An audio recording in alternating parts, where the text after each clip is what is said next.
एक बार जोरदार तालियों से स्वागत राजा का, जिसमें अभी अगली कड़ी में स्वागत ग्राम विकास अधिकारी जी इरशाद अली जी। जो उपस्थित सभी ग्रामवासियों, मेरे दादा तुल्य, पिता तुल्य और चाचा समान सभी को मैं सादर प्रणाम करता हूँ। सामने माताएं बहनें बैठी हैं, मैं सबको सर झुका के नमस्कार करता हूँ। और मेरे छोटे बड़े सभी भाइयों को मेरा सादर प्रणाम। आज हम सब लोग 15 अगस्त के दिन स्वतंत्रता दिवस 79वां स्वतंत्रता दिवस बनाने के लिए यहाँ पर हम सब लोग इकट्ठा हुए हैं। तो न कोई राजनीतिक न कोई वैसी बातें करते हुए मैं केवल कुछ जरूरी फैक्ट हैं, कुछ तथ्य हैं, उनको आपके सामने उजागर करना चाहूँगा। बच्चा सुनने वाली बात है, ढंग से ध्यान से सुने कि ये तो यहाँ पर आए सभी महानुभावों ने बताया होगा कि 1947 को 15 अगस्त को हमारा देश आज़ाद हुआ और हमारे कई सेनानियाँ, महात्मा गांधी, सरदार वल्लभ भाई पटेल, जवाहरलाल नेहरू, बड़े बड़े उन्होंने अपना योगदान दिया है। लेकिन सवाल यहाँ पर उठता है कि क्या केवल अंग्रेजों के चले जाने से देश आज़ाद घोषित कर दिया गया? उस सोच का, उस मानसिकता का क्या जो आज भी 78 साल बाद अभी तक उसी ब्रिटिश साम्राज्य की गुलामी में है? बहुत बढ़िया। If I'll speak in English in front of you guys, you're gonna prejudice that the person who is speaking English, there are a lot of people standing in front of here.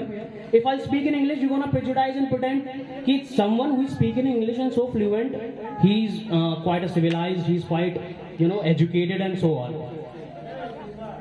तो यहाँ पर कितने मेरे बड़े बुजुर्ग बैठे, कितनों को समझ में आया कि मैंने क्या कहा? किसी को आया? नहीं आया। लेकिन सवाल पैदा यहाँ ये होता है कि आप में से सभी ने ये अवश्य अपने दिमाग में लाया होगा कि बड़ा पढ़ा लिखा बच्चा है। आया होगा, नहीं आया होगा? तो क्या भाषा आपका ओहदा बताती है? हमें पता है कि 300 साल, 30 दशक तक अंग्रेजों ने हमारे ऊपर शासन किया। अंग्रेज उस बड़े बड़े ओहदे पर बैठे और वो जो भी बोलते थे अंग्रेजी में बोलते थे। तो उससे क्या निष्कर्ष निकला कि जो अंग्रेजी बोलता है वो बड़ा ओहदे वाला व्यक्तित्व है। लेकिन क्या भाषा ओहदा बताती है? नहीं बताती।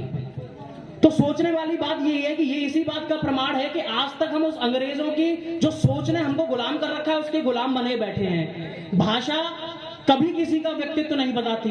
महानता किसी व्यक्ति के विचार, उसके कर्म, उसका व्यक्तित्व बताता है। अगर हम हिंदी में भी बात करें, हमारे कर्म अच्छे हैं, हमारे विचार अच्छे हैं, तो हमारा ओहदा ऊपर है।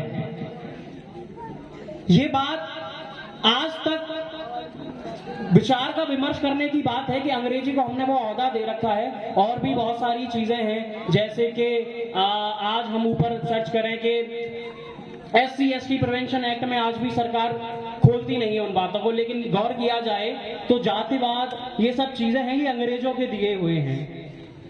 उस समय अपने शासन को, अपने अनुशासन को सरलता और सुगमता से चलाने के लिए जो अंग्रेजों ने हिंदुओं को या फिर भारत के वासियों को जो जातिवाद में जकड़ा है, वो आज तक 78 साल पूर्व, आजादी के 78 साल पूर्व तक कहीं ना कहीं हमारे समाज में, गांव में, शहरों में वो आज भी प्रतीत होता है कि हम लोग अभी भी उनकी बनाई व्यवस्था के गुलाम हैं। आज भी हम उनकी बनाई व्यवस्था के गुलाम हैं। और उन्होंने तो कास्ट सिस्टम में एक ऐसा बनाया, क्रिमिनल कास्ट, कि जो उस जाति में जन्म लेता है वो मुजरिम है। बहुत सारी चीजें ऐसी अगर ध्यान दिया जाए, 1835 में इंग्लिश एजुकेशन एक्ट पूरे हिंदुस्तान के जो विद्या की जो नीति थी वो सबको परिवर्तन करके रख दिया। छठी साथी जो मेरे उम्र है, यहाँ पे बैठे हैं सारे ये नौजवान छोटे छोटे बच्चे बैठे हैं, ये उसी उम्र के पड़ाव में जिस दिशा में इनको दिखा दिया जाए, गलत दिशा समझा दी जाए, गलत दिशा पे चल पड़ेंगे, अच्छी दिशा समझा दी जाए, अच्छी दिशा पे चल पड़ेंगे। लेकिन आज हमारी पुस्तकों में देखिए, छठी साथी पुस्तकों में क्या पढ़ाया जाता है? शाहजहां ने गद्दी पाने के लिए अपने भाई को मारा, औरंगजेब ने अपने भाई को मारा, बहुत सारे ऐसे राजा हुए जिन्होंने कत्लेआम किया, वो किया।